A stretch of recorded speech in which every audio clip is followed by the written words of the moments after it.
could be important to a lot of people in a lot of different ways. First of all, the Conservatives really need to hold on to that seat. To lose in Calgary would be pretty bad. Now, obviously, a by-election in Calgary isn't supposed to be that interesting, and there was sort of this idea at the start that maybe in a strange fluke somehow some progressive candidate could come up and win this. But weirdly, that has proven to actually be a distinct possibility with the Liberals and even the Greens looking strong. So there's a possibility for either of those two parties to make a major breakthrough. Now, on the flip side of that is that with Justin Trudeau and everything over the last 2 days, if the Liberals don't win that riding now, suddenly he takes the blame for that, rightly or wrongly. The narrative will be Justin cost them that by-election, which is interesting in that it actually saves the Conservatives to a certain degree, because now all the Conservatives need to do is win. The fact that they may get under 40%, which no Conservative candidate in that riding has ever done, will be obscured by the fact that Justin and everything else has happened. So this by-election now is fascinating on a number of levels and is an interesting test suddenly for at least three parties.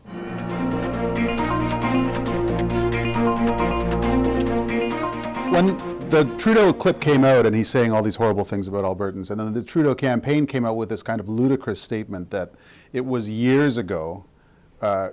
True, strictly speaking, it was 2 years ago, which is a plural of year. So yes, it was years ago. And it was out of context. It seemed like a pretty lame excuse. But then I looked at the clip again and it starts to make a bit of sense. This show, Les Francs-Tireurs, hosted by a couple of sort of self-consciously flamboyant rebel journalists, including Patrick Lagacé, who's sort of the French Marty Patricon, is the kind of show where people do and say outrageous things. And that's why Justin Trudeau, there's an extended set piece where he makes a show of falling downstairs and looking like he's had a horrible pratfall and so on. And I think what he was trying to do was show that he could be one of the guys in Francophone Quebec context. He uses a sort of a fun guy accent that isn't his normal French accent.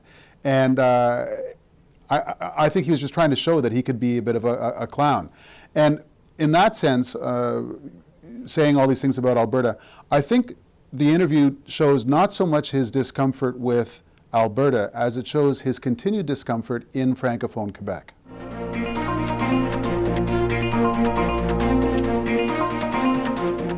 I think it starts with Joan Crockett, the Conservative candidate in the Calgary Centre by-election. She somehow apparently hasn't made it obvious that she can win in a landslide, which means that there's a second place party that has a chance to maybe win, in this case the Liberals and maybe even the Greens. But there are Liberals in Parliament more than there are Greens in Parliament, so everything that a Liberal says about an Albertan is now under the microscope. David McGuinty, the Ottawa MP, and then Justin Trudeau, obviously the leading leadership candidate, have both said a few objectionable things about Albertans. And so Conservatives and media generally are obviously pouncing on them. So what that means is this week the NDP is kind of left in the dust, and no one's talking about them, at least in newspapers. Front pages, they've been absent from them. You've got to dig pretty deep into any even comment section to hear what anybody anywhere thinks about the federal NDP. They might be okay with that for now. Who knows? Maybe they're just going to let these two other parties duke it out like they used to, and then when the by-election's finished, it goes back to the way it's been for the last few months, where Tom Mulcair is back on sort of on front pages in more prominent places. So we'll see how it plays out. But for now, the NDP is fading away, and we'll see what the Liberals can do to recover from some of the remarks they've made about this by-election.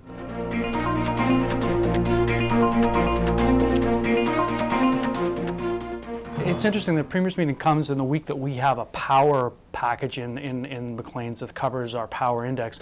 We talk about 25 people who we think matter in Ottawa. Obviously, the Premier's meeting in Halifax reminds us that political power in Ottawa doesn't stop in the nation's capital. Prime Minister Harper is not there, conspicuously absent, and I think he's missing something. You know, what have we got these days in provincial politics? A separatist premier in Quebec who has made a serious attempt to be credible on deficit reduction. An Alberta premier who represents a different vision of conservatism, at least a different voice of conservatism in Canada than what the Prime Minister represents. And then in the other big provinces, BC and Ontario, provincial politics is in flux, and the questions about how that politics is going to shake out is so important. So how long can the Prime Minister remain aloof from that swirl of interesting power dynamics? If you believe that power relies on a personal touch, a kind of personal contact, and a sort of confident personal contact, then you think at some point he has to reintroduce himself to the premiers in a serious way. On the other hand, if you think that it's best for him to remain above and outside that swirl, then maybe his current strategy is fine. I think though in the next few months we're likely to be talking and thinking more about the premiers and provincial politics than we have typically in the last few years. And I think watching how Prime Minister Harper plays that is going to be one of the more fascinating stories in our world here.